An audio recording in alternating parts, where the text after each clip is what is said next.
So now that the Packers preseason is over, I thought I would go through and give my biggest takeaways from the entire time training camp / preseason. And earlier today, I put out an article, and everyone who is subscribed to my Packers email newsletter got this earlier today. And if you guys want to sign up for that, link in description.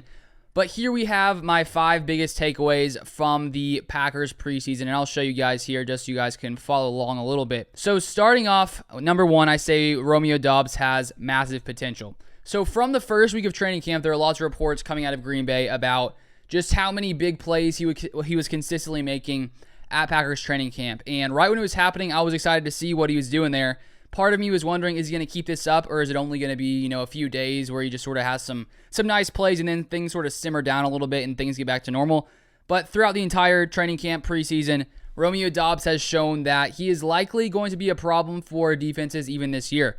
He still has to compete with Lazard, Watkins, Randall Cobb, lots of these other guys for targets. But I think just the amount of separation we've seen him get consistently and pairing him up with Aaron Rodgers, once week 1 comes around, I honestly think Romeo Dobbs is going to have a solid season, at least for a rookie, better than I would have thought the second we drafted him in the 4th round. So to be able to get him playing as he already has as a 4th round pick is, I think, a steal from Brian Gutekunst. Then here we have number 2, special teams struggling. So as we all know, last year and many years prior, the Packers special teams group has consistently struggled. And so this offseason, what we bring in Raiders special teams coordinator Rich Bisaccia, who is seen as one of the better special teams coordinators around the league.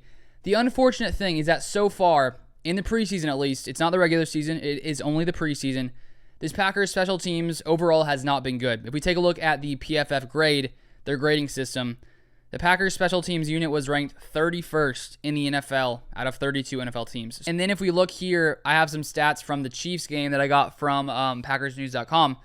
When it came to special teams, punt unit, 6 punts, the Chiefs totaled 118 return yards, an average 19.7 yards per return, which is not good.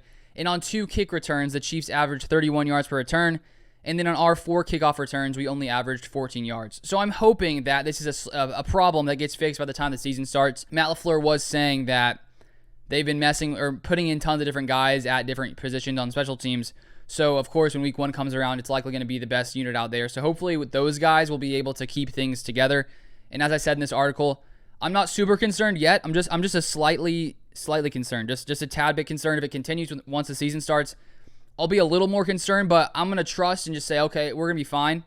Maybe I'm being too optimistic, but that's how I'm going to go about this. So now, number 3, Jordan Love is much better than last year.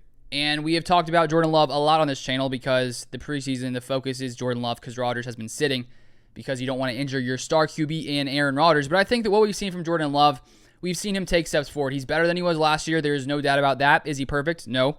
But he has taken control of this offense more so than he had previously. And as I said here in the article, let me find the exact point. Aaron Rodgers recently called him a master of the offense. And Matt LaFleur has noted just how much more control of the offense Jordan Love has this year. So I think that's promising for Jordan Love's future. And if we see a similar percentage jump from year 3 to year 4, that's where things I think start getting a little bit interesting and exciting for Jordan Love. And he doesn't have to play this year. So, as long as Rodgers stays healthy, which I assume he will, Love has another year to learn behind Rodgers, and hopefully he can take another huge step forward coming into his 4th season. And then who knows what happens with Love at that point, because Rodgers could still be playing for years. What will happen with Love? That's an uncertain future there. With Jordan Love. And then number 4, we have the Packers inside linebacker group is deep. So it is pretty crazy to think that in the past couple of years, we've gone from having a very weak middle linebacker core to now probably having one of the best in the NFL with DeAndre Campbell as well as Quay Walker. So to have those 2 guys flying around the middle of the defense, it's going to cause lots of issues for opposing offenses. And we saw Quay Walker play this preseason, played very well in his final preseason game. So I'm excited to see what him and Campbell next to each other playing, most of the snaps are going to look like. It's going to be very exciting. And then we also saw Chris Barnes playing well. He's still a very solid backup. And then we had Isaiah McDuffie, who looks a lot better than he did last year in his rookie season. He looks like he's taken a huge step forward coming into year 2.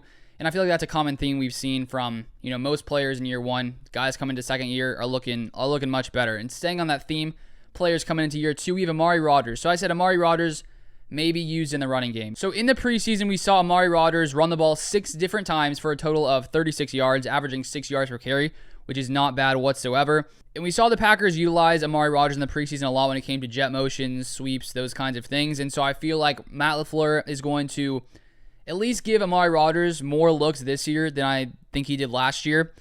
And last year for Amari Rodgers, it was a bit unfortunate when it came to opportunity, just because when he was drafted, there was no, 100% slot guy, like this guy is going to be our guy, until Randall Cobb gets traded for. And then it's like, okay, Amari Rodgers isn't going to get as many snaps as he probably would have. And I just think from what we've seen from Amari Rodgers this preseason, the weight he's lost, how much more explosive he looks with the ball in his hands, I think Matt LaFleur is going to have some things ready for him this season. He's still behind lots of these guys, but I think he could sort of be used as that gadget player that Matt LaFleur likes to utilize. So those are my 5 biggest takeaways. There are definitely lots of other takeaways you could have as well. These are just the 5 that I thought of on the top of my head. There could be 20, 30. So let me know in the comments down below, whether on the article or on this YouTube channel. And if you guys want to get these articles delivered to your email inbox, make sure you click the link, put your email in. A lot of you guys have done that, so I appreciate all the support there. I've really enjoyed writing. It's lots of fun. But that is all I have for this video. Thank you guys so much for watching, and I will see you guys next time.